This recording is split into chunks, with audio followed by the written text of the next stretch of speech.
Hey guys, welcome back to the AJ Analysis channel, where today we've got something a little bit different. Now you guys know by now that once every transfer window I like to do this video. It's the video where I tell you one player that each Premier League club should sign. We're going to do that again today. We're going to start with the teams that were newly promoted to the Premier League this season, and then I'll work our way from the bottom to the top of last season's Premier League final table. So that's what we're doing today, so let's just get straight into it. So we will start off with Luton Town, who of course made the Premier League with that famous win in the playoff final last season. In terms of who I'm going to suggest for them to sign, it's not the most exciting. Marvellous Nakamba. Now Nakamba was on loan at Luton for the second half of last season, and he played a big part in getting the club promoted to the Premier League. Realistically, Luton are not going to spend too much money this season, so having someone like Nakamba, who already knows the club, already knows the philosophy, but also at 29 years old is experienced and has played in the Premier League, I think his grit and ball-winning ability in the midfield will be crucial. Luton, I'm not exactly predicting high things for them this season. Unfortunately, Luton fans, I don't have anything that exciting to say, but I would say get Nakamba because he was so important last year. Next promoted club, Sheffield United, and for them what they need to do is replace those loanees that they had last season. So the likes of James McAtee from Manchester City were very good ball carriers in the central areas for Sheffield United last season, and it was a big part of the way that they played. Sheffield need to find someone who can carry the ball well in midfield, but also has Premier League experience, and I'm going to go with Stuart Armstrong from Southampton. Now again, it doesn't look like the most exciting transfer, but he's actually one of the better ball carriers in the Premier League last season from central areas. In terms of midfielders in the Premier League last year, Armstrong was right up there for progressive carries, and I think that drive, that ability to carry the ball forward, could be something which serves Sheffield quite well next season. He's also a good striker of the ball. He will also kind of contribute a few goals. Like we've said already, he has a lot of Premier League experience. Again, it's not the most exciting transfer you're ever going to see, but it's the sort of signing that Sheffield United need to make. They aren't going to get those loan players back, so they need to be quite smart with their business. Armstrong is that, in my opinion. Next up, we are going to move on to Burnley, where we've got a bit more of an interesting kind of suggestion for them, because we're leaving English football to find this player. Now, what Burnley need is a sort of creative 10 who might be that bit of stardust for them in the Premier League next season. And we're going to go for Mike Trezor from Genk, a real creative number 10, and his numbers from last season were absolutely phenomenal. Add to the fact that he won the Player of the Season in the Belgian League last season. It's no coincidence that Vincent Kompany regularly looks to delve into the Belgian League to do his business. It looks like a bit of a no-brainer. In terms of cost, it might be a little bit expensive, but he really did show star quality last season, and whether it's at Burnley or not, I do think he will find a move somewhere, because his numbers were just too good to ignore. Put him in that team, in the Burnley team, as the creative centre, the creative hub of that side, and he gives Burnley a very decent chance of staying in the Premier League next season, with his goals and assists that he will provide in the final third of the pitch. Now before we continue with the video, I have a massive opportunity for you guys at home, and that is because the Plax Kickstarter campaign is running out in just a few days time, which means you're running out of time to get the game at a unique price. Now you might be wondering, what is Plax? Well, let me tell you. Plax is the brand new way of playing football from literally anywhere, and I mean anywhere in the world. With the latest new mini board, Plax provides you with the perfect opportunity to combine competitiveness with fun with your family, friends and your loved ones. Now the aim of the game is very simple. Outscore your opponent by flicking the ball into the back of the net more than what they do. However, with new formations, new special ability cards, and also the brand new movable goalkeepers, things just got a little bit more interesting. And the whole world seems to agree, with €24,000 being raised so far during the Kickstarter campaign, which has been a massive success. Trust me when I say that Plax are just getting started, and it's your time to get involved right now using the link in the description down below. I really do highly recommend that you check it out and get it for yourself. Now for the first side, which was actually in the Premier League last season, and that is Everton, who survived by the skin of their teeth. They clearly need defensive reinforcements because that defence just wasn't good enough last season. I quite like the midfield and they've got some strength in attack, but the defence is ageing and it's not very good. They need to find someone who can come into that team, be a Sean Dyche defender, a good box defender, a good aerial presence, which is very key. They have to be good in the air, but also good on the ball as well. I would like to suggest Salisu from Southampton. Now again, having been relegated, Southampton cannot demand too big a fee, and in my opinion, Salisu's a really good young defender who could quite easily get a move to a much better club than Everton. So I think whilst his name isn't really being spoken about at the moment, Everton should try and bring him into the club. He's very, very good in the air, he's a very dominant defender, but he's also very good on the ball, his reading of the play, he puts his body on the line, he ticks all the box of a Sean Dyche defender, but also has that bit of youth on his side and that longevity. I think this would be a really, really good bit of business if Everton could get it done. Speaking of longevity, Nottingham Forest need to pick a goalkeeper and stick with him. Dean Henderson is the suggestion for me. I think he's been brilliant every time that he has played for Nottingham Forest. Of course, last season, Keylor Navas came in on loan about halfway through the season, and it unsettled the team in my opinion. They are much better sticking with a goalkeeper which knows the club, knows the Premier League. Dean Henderson is exactly that, and I think he's a really underrated goalkeeper. If it wasn't for United being linked with other players, like Onana and Costa, I would suggest that Dean Henderson plays for Manchester United ahead of David De Gea. So I think this would be a really good signing for Nottingham Forest. Probably somewhere between 20 and 30 million pounds, but we know that Forest have the money and the cash. Dean Henderson would be very, very good. We know that the fans like him, he knows the club, he knows the Premier League, he knows the play style under Steve Cooper. I think it's a bit of a no-brainer really. I don't understand why they ever brought Navas in. I would go for Dean Henderson and make him your number one and keep him as your number one because he deserves it. He really is a very, very good Premier League goalkeeper. Next up, we have Bournemouth, who have actually done some very, very good business over the past 12 months or so. They've brought in some really good players, the likes of Ouattara on the wing, are very good players who could have gone to bigger and, quote, better clubs. But they need to find some strength in other areas of the team. Someone who can maybe play midfield, fill in at fullback if needed as well. And I would like to suggest Ainsley Maitland-Niles on a free transfer, recently leaving Arsenal. He's a very, very good versatile player. He can play right back, he can occasionally play left back, he can play as part of a midfield three, and in the past he has also played on the wing. He is now, just let me check it here, 25 years old, so he has that Premier League experience to his game. But I think that versatility for a team like Bournemouth, they're signing some big names, some big players, having that versatile player, that utility player, which can kind of cover loads of different positions, could be very, very useful. And also, he's just a good footballer. He's very, very underrated. I mean, came through in that Arsenal academy. It says something about him. He's a very good player, and that ability to play in several different positions could be key to keep Bournemouth in the Premier League again next season. Of course, add to the fact that they will be pressing higher next season. The Niles also suits that sort of style. So I'd really like to see this transfer, especially as he is a free agent. Next up, West Ham, and it's obvious the gap they need to fill. It is that Declan Rice shaped hole, which we assume is going to be there. At the time of recording, the move of Declan Rice leaving hasn't actually happened, but it looks like it will. They need to find a new profile for that position, a new player. Who is similar to Declan Rice? Mats Weifer of Feyenoord, a very, very good young midfielder, and let me just say it like this. If this move happens, it will be one of the best bits of business of the transfer window this summer. Mats Weifer to West Ham would be a really good replacement of what Declan Rice does. In terms of his profile, he is very, very similar. Still just 23 years old. He's very good defensively, but very, very good on the ball, very technical, and also very good at moving the ball forward, whether that be via carries or passing the ball forward. If he was to join West Ham alongside Thomas Souček, I think he would quickly become a fan favourite because he is genuinely a very, very good player. And like I said, if West Ham could do this, it would be one of the best bits of business this summer, and I would love to see it happen because Weifer is a really good player. Add to the fact that West Ham will be in Europe next season, it looks like a nice move to me. Next up we have Wolves, and again it's quite obvious the area they need to address, the fact that Ruben Neves has left the club. But fear not, Wolves fans, once again I have a bit of business where if it comes off it will be one of the signings of the summer, and that is Maxim Lopez from Sassuolo. Now Lopez again is a player which could play in European football. He should be at the top level playing those sorts of games, but he just isn't getting the attraction around him at the moment. I think this is the time for Wolves to go in for him. He is an incredibly good technical footballer, and in my opinion he is better than Ruben Neves. It would be an upgrade. I think you're getting yourself a very, very good player. Technically, he is unbelievably good on the ball. He's very press resistant, he's a good little dribbler as well, and also a very good passer.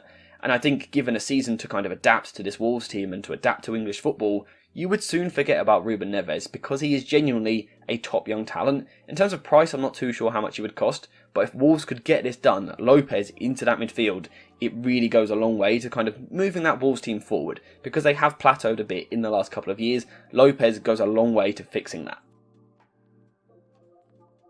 Next up, Chelsea, and it's weird to even be talking about them this early in the video, finishing 12th last season. Again, I think it's quite obvious what they need. They need a holding midfielder. We know they've got Enzo Fernandez. He came in for a big fee, but he is not a 6. He needs to be given the licence to attack. To do that, he needs a holding midfielder. Who's the best holding midfielder on the market at the moment? Caicedo. This is an obvious bit of business. I think it will happen. I think it's a matter of time before it happens. But he will bring that team, kind of the level of that team, to a completely different level to what it is at the moment. Caicedo is not only one of the best ball-winning midfielders in the Premier League right now, one of the best coverers of ground in the Premier League right now, but he's also very, very technical. He has press resistance, he's a good passer, and can be metronomic in possession.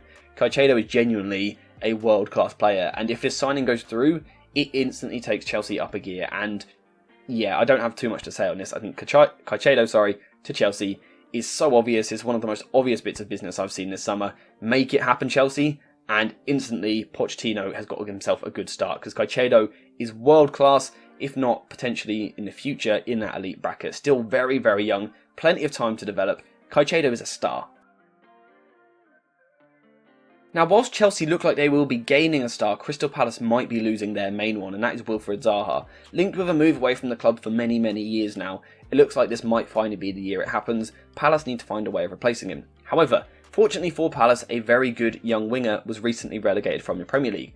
Gnonto from Leeds, the 19-year-old Italian, would bring a lot of what Zaha brought to the side. That electricity, that ball carrying ability, that output in the final third, the goals, the assists.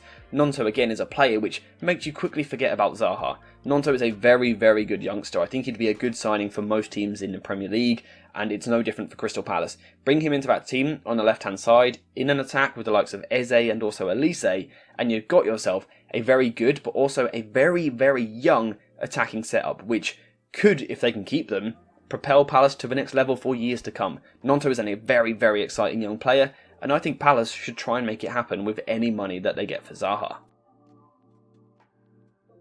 Now we move into the teams which finished in the top half last season, and we start with Fulham, where in my opinion they need a new midfielder to play alongside Palhinha. Palhinha is a brilliant midfielder, and to this day I'm shocked that Fulham managed to get him. It's time that they do it again. Go get a big player, very, very good player, who should be going to a top European club. Fulham should try and get them. This time it's Andre from Fluminense. You guys would have seen me covering him on the channel before. He is an incredible player. Reportedly linked with an 18 million move to Fulham back in January. If Fulham can get that sort of offer on the table now to bring him in, they should do it in a heartbeat. Andre is one of the best young midfielders which South American football has to offer. He is incredible on the ball, he's press resistant, he loves a little dribble, and in terms of passing, he's one of the best passing footballers you will see anywhere in the world at the moment.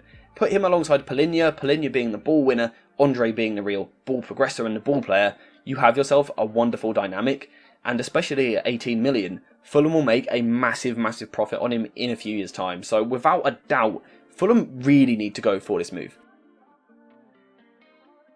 Brentford are another team which are in a bit of a desperate need for one position, and that is the striker position. With Ivan Toney facing that long ban until at least the middle of the season, they need a new striker, someone which kind of in the meantime can replace Toney and then play alongside him. They need to be Premier League proven, they need to be a good technical footballer, replace the attributes which Ivan Toney had. Well, again, fortunately for Brentford, there was recently one relegated from the Premier League, Iheanacho. A very, very good striker, very good technical striker, very good on the ball, very good with the ball at his feet, and a very good passer of the ball. And I think he would replace that, which Ivan Toney, that Ivan Toney-shaped hole, his ability to drop deep and pass the ball forward. Iheanacho brings that to the side. He's also a very, very good finisher, he's a good dribbler, a good ball carrier, and again, Premier League experienced. And I think when Toney returns, the idea of those two playing next to each other is quite a scary thought. It really could be very promising for Brentford. So if I was Brentford, this is the move I would be going for. It's not typically what Brentford do, they tend to bring in slightly more unknown players, but if I was them, on this occasion I would go for Iheanacho. His career has plateaued and stalled, but there's a real gem in there. If Thomas Frank can get it out of him, I would like to see it work. Now on to Tottenham Hotspur, and as I was saying a few weeks ago, there is a lot of positions that they need in their team, but I would start at the base with the centre-back position, where I would like to see Inacio brought in from Sporting Lisbon. One of the best young ball-playing defenders anywhere in Europe right now. Left-footed, he kind of fits that mould of what Postecoglou will want in his ball-playing defender. He is very, very good, and in a centre-back pairing with Romero, could be very nice. You've got two very good ball players there.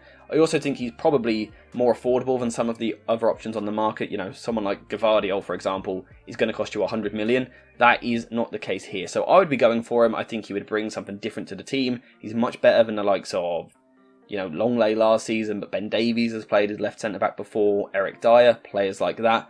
Inacio would be a big upgrade, and I'd really like to see him come into a team. I think it would be a great bit of business. Next up, Aston Villa, and what they need to do is make themselves a little bit less predictable. Since Unai Emery has come into the club, they've been very, very good, and they've done very well last season. But they are a bit one-dimensional at times. They need something different to their attack, particularly on the right-hand side. Nico Williams is the suggestion for me from Athletic Bilbao. Now, typically they are a little bit difficult to negotiate with because they only have players from their area. However, Williams only has 1 year left on his contract, so Villa might be able to get him a little bit cheaper. And he brings out something different, that bit of flair, unpredictability to the attack. He's very direct, he likes to get the ball in the back of the net nice and quick, and I think it would be a really good signing if they could pull it off. Now, we have seen rumours of this transfer over the past couple of weeks. There are also rumours that he will be signing a contract, which would obviously complicate things. But I would really like to see Villa try and get someone like Williams in their attack to just bring them a new dynamic, take some of the weight off of the shoulders of Ollie Watkins. Williams could be the player to do it.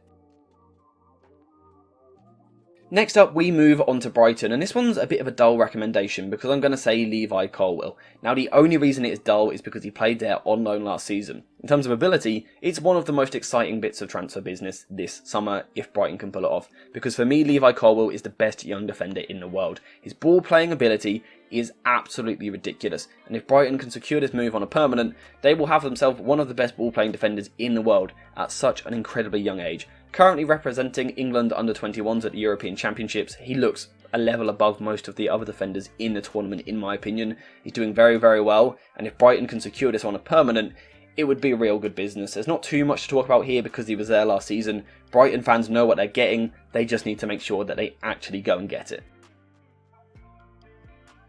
Now we crack into last season's top 5, where we start off with Liverpool. And again, I think it's quite clear what they need. They need new midfielders. They've already bought Alexis McAllister into the side, but they need someone a little bit different. Someone who will bring a bit of physicality to the side and also ball carrying ability.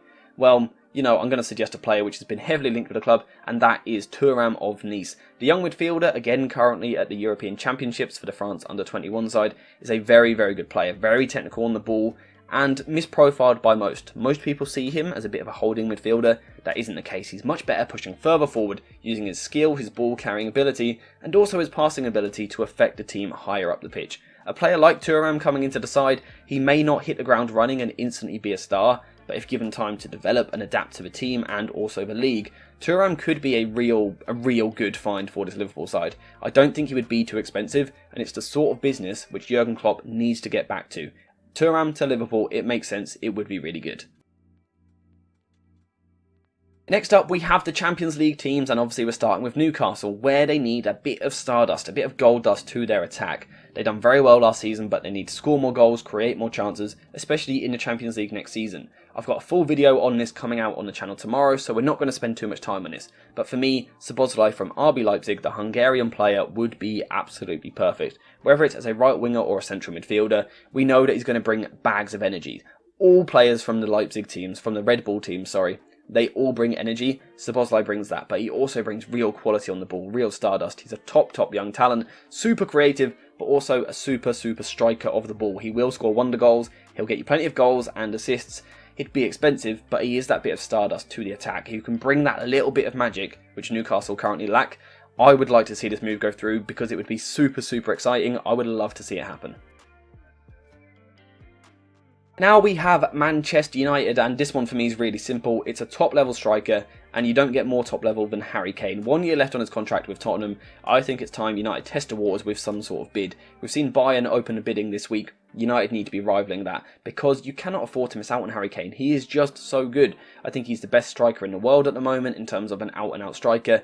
He brings everything that you could need, and importantly, he fits Erik ten Hag's kind of principles almost perfectly in terms of what he offers on the ball. His ability to drop deep and link the play with someone like Marcus Rashford running in behind could be absolutely terrifying. We saw them linking up well for England recently. I think it'd be a really good move, and that's without even discussing the goals he brings. He is ridiculously good in the box. He's one of the best goal scorers we've ever seen, one of the best players the Premier League has ever seen, and I think if he stays in England, he will go on to break the Premier League goal scoring record. It would be nice to see it at Manchester United. It will be expensive, but it would be worth it. Another move which will without doubt be very expensive is Declan Rice to Arsenal. This move looks like it's about to happen in the next 24 hours or so. Declan Rice to Arsenal, it will happen. I've spoken a few times recently about why it should happen. Arsenal will get themselves a quality young player, someone who can be the captain of that team for the next decade or so, a real leader on the pitch, a real physical presence, but also technically very, very underrated. People talk about like the ball winning side of his game. He's also very, very good on the ball. He's a good ball carrier and he's also a very good passer, particularly with his long passing. This move, it's going to cost north of 100 million. It's a lot of money, but again, they won't regret it because to me, he looks like a wonderful player who could go on to be in that elite bracket of the top midfielders in the current era and maybe at a push one of the best midfielders ever, depending on how things go with Mikel Arteta. I would like to see it happen. I think it will happen. It's going to happen. Declan Rice to Arsenal, make it happen already. And then finally, Manchester City, last year's champions. It looks difficult to improve that team, but the one area where there might be a bit of weakness is kind of that makeshift hybrid left centre-back, left-back role where they are currently being linked with Gvardiol, and I'd love to see it happen. Super good on the ball, very, very good at carrying the ball forward, which is vital to the way which Manchester City play at the moment. Add on top of that, the fact that he is very, very physical, he is absolutely massive, he's a big presence, he's good on the ball, physically he dominates everything, he's just perfect for what Pep Guardiola is trying to develop at the moment. Now granted, he may not be the best 1 versus 1 defender in the world at this moment in time, and he will need development from a defensive point of view. In terms of on the ball, he is everything which Manchester City and Pep Guardiola want. Again, it's going to cost near 100 million, but I think it will happen, and that is that. That is 20 players which I think should be moving about or to the Premier League, 1 player for each team. Let me know what you think in the comments down below. Which of these signings do you think would be the best? Which ones do you completely disagree with and think I've got horribly wrong? Let me know what you think in the comments down below. But apart from that, thank you guys for watching. I hope you have enjoyed it. And as always, I'll see you in the next one.